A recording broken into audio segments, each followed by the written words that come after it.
O Senhor esteja convosco. Ele está no meio de nós. Proclamação do Evangelho de nosso Senhor Jesus Cristo segundo Marcos. Glória a vós, Senhor. Naquele tempo, os discípulos tinham se esquecido de levar pães. Tinham consigo na barca apenas um pão. Então Jesus os advertiu: prestai atenção e tomai cuidado com o fermento dos fariseus e com o fermento de Herodes. Os discípulos diziam entre si: é porque não temos pão. Mas Jesus percebeu e perguntou-lhes: por que discutis sobre a falta de pão? Ainda não entendeis, nem compreendeis? Vós tendes o coração endurecido? Tendo olhos, vós não vedes, e tendo ouvidos, não ouvis. Não vos lembrais de quando repartis 5 pães para 5.000 pessoas? Quantos cestos vós recolhestes cheios de pedaços?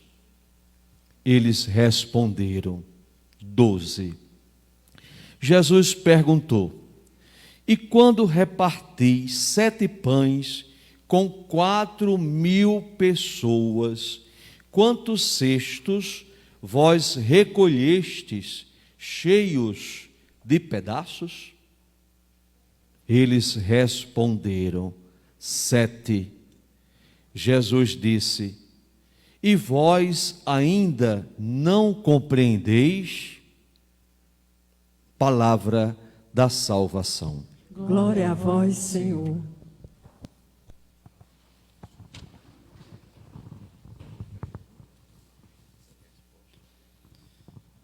Queridos irmãos, queridas irmãs,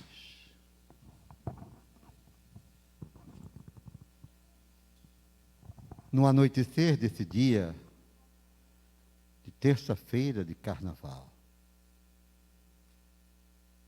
no silêncio desse santuário, na beleza desse momento, Ele, o Senhor, nos permite celebrar esse encontro íntimo, profundo com Ele. É maravilhoso fazer Eucaristia. Precioso momento. Como gostaria que você em casa pudesse se apropriar da graça que Deus reserva para você nesse momento. Reflitamos sobre o Evangelho do dia de hoje. É o texto de Marcos 8, 14, 21. Os discípulos tinham tomado a barca e o atravessaram o lago de Genezaré. Perceberam que tinham esquecido de comprar pão. Só tinham um pão. Ficam preocupados com isso. E Jesus os adverte. Não porque não tinham pão, mas porque estavam preocupados com coisas secundárias. Cuidado com o fermento de Herodes, o fermento dos fariseus. Cuidado com a preocupação exagerada sobre as coisas do mundo. Era isso que Jesus queria dizer. É isto que Ele nos diz agora.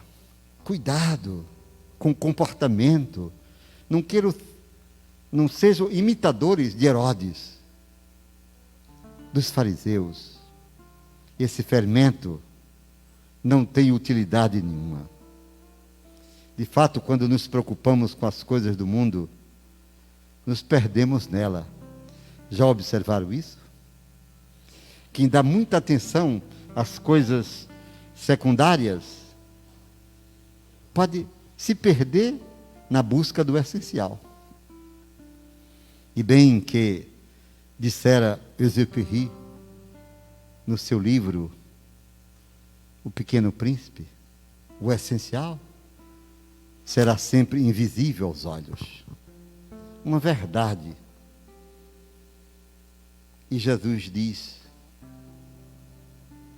vocês têm um coração endurecido.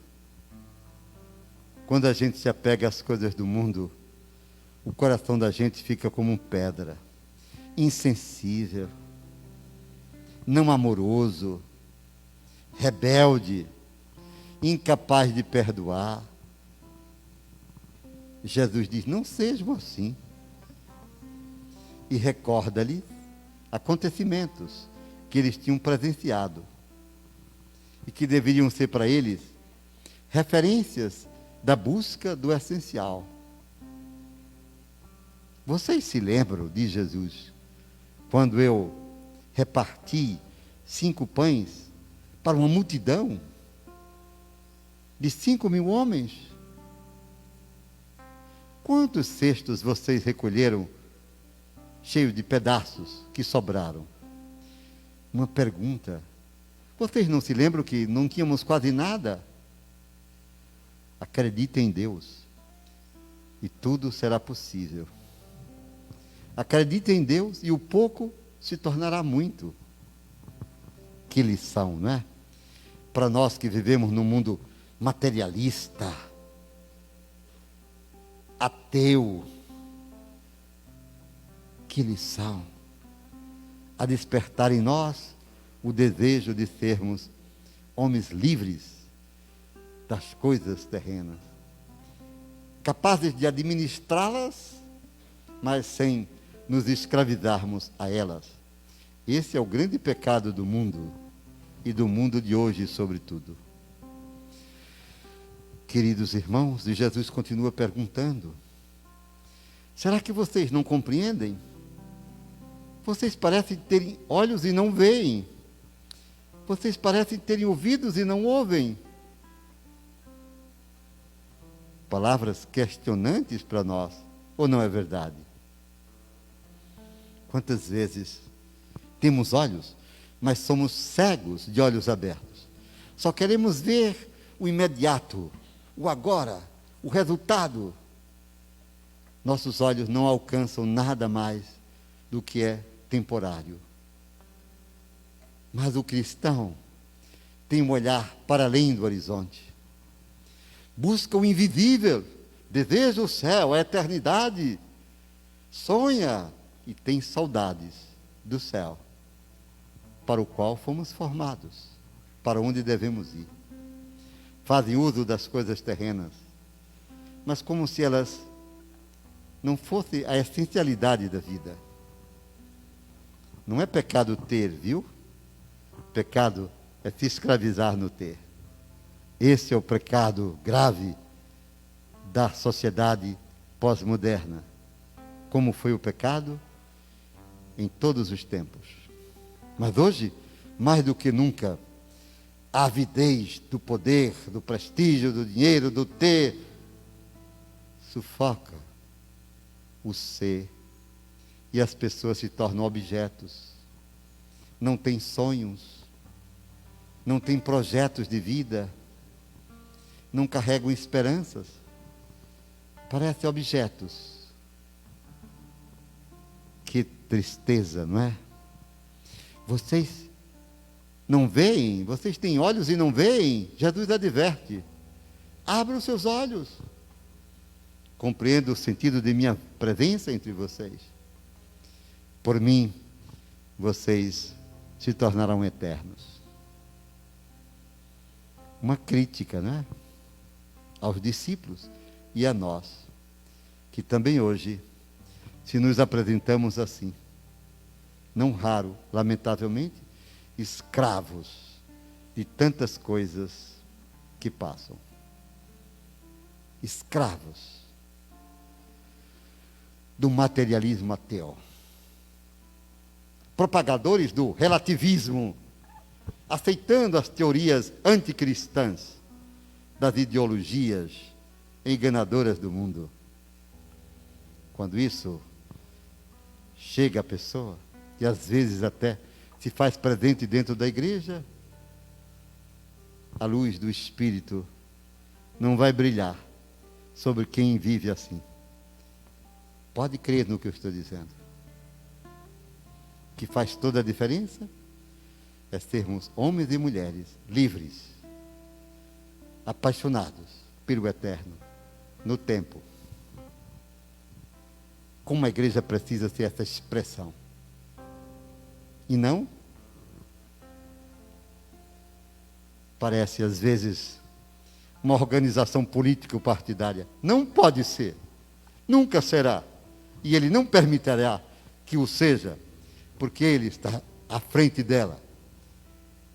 Mesmo que a teimosia de muitos de seus membros queira nos levar para esse vazio existencial.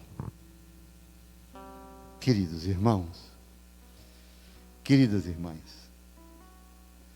e fazendo as perguntas, os discípulos respondem: sim, nós recolhemos 12 cestos naquele dia. E quando eu reparti aquele pouco que vocês tinham, com 4.000 homens, quantos cestos vocês recolheram? 7, Senhor. Então, tenham olhos para ver. Busque o essencial em meio às coisas que passam. A grande mensagem do Senhor emerge para os discípulos de ontem e para os discípulos de hoje. Busque o essencial. E o essencial não é perceptível aos olhos da carne. Só pode ser compreendido e entendido, buscado e desejado por uma visão espiritual.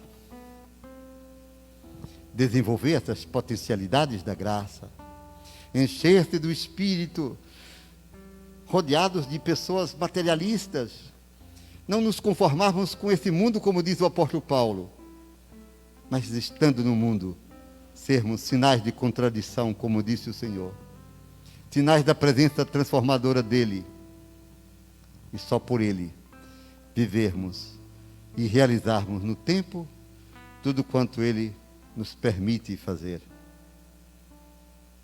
Concluindo esse retiro, olhando para vocês que se dignaram estar aqui, vocês, amados filhos e filhas da misericórdia, vocês que de Brasília foram uma grata surpresa para nós, um presente de Deus, vocês de Santa Cruz do Capibaribe, vocês que hoje estiveram aqui, de Campina Grande, João Pessoa, vocês, Gilvan, de Maceió, de Petrolina, de Arco Verde, de Recife, somos poucos, viu? Poucos. Como? Vocês que vieram de Buíque, obrigado por terem me lembrado. Vocês que nos acompanharam pelos nossos meios de comunicação. Vocês que todas as horas estiveram conosco ouvindo a palavra, por favor, nesse momento de culminância desse retiro, preparando-nos para uma quaresma em santidade, querendo viver a espiritualidade da comunhão com o Cristo crucificado, e o Cristo crucificado presente em tantos rostos desfigurados pela fome, pela miséria, pela ausência dos direitos fundamentais à pessoa, saúde, educação, segurança. Vendo-o assim, sejamos capazes de amá-lo, socorrê-lo, sermos Verônicas no caminho da cruz para tantos irmãos a quem é negado o direito de ter uma vida digna. Faremos essa experiência quaresmal como sempre, voltados para Ele e com Ele, fazendo no tempo o que a sua palavra nos ordena fazer, e não fazendo aquilo que é pura imaginação humana, pois Paulo bem o diz: deixai-vos guiar pelo Espírito, e é o Espírito que guia a igreja, é o Espírito que suscita na igreja as coisas novas que o mundo tanto precisa. Louvado seja nosso Senhor Jesus Cristo. Para sempre seja louvado.